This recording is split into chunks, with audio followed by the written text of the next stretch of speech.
Donc Monsieur François, bonjour. Vous êtes président de l'Union des maisons de Fineville de Loire, essentiellement saumuroises aujourd'hui.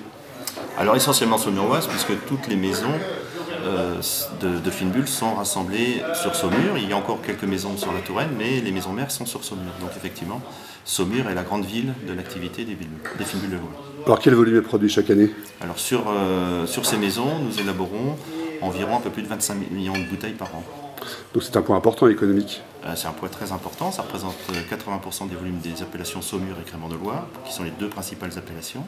Ça représente des emplois extrêmement importants. Je ne connais pas le chiffre exact, mais ça doit être 500, 600 personnes sans problème. Et c'est un acteur économique important effectivement de la ville. Touristiquement aussi? Touristiquement, puisque beaucoup de maisons, quasiment toutes, ont un circuit de visite avec de l'accueil.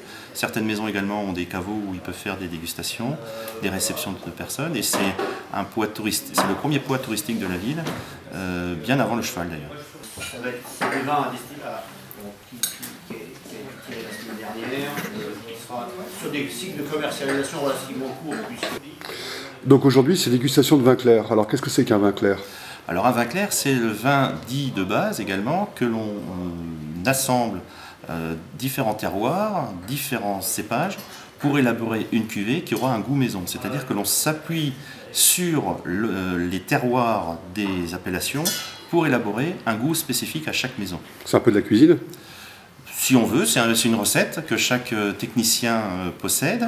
C'est pour ça qu'il y a une infinité de possibilités. C'est un peu comme un peintre qui peint un tableau et il a une infinité de couleurs possibles sur sa palette. Parce que les vins à bulles sont souvent peu considérés comme des vins.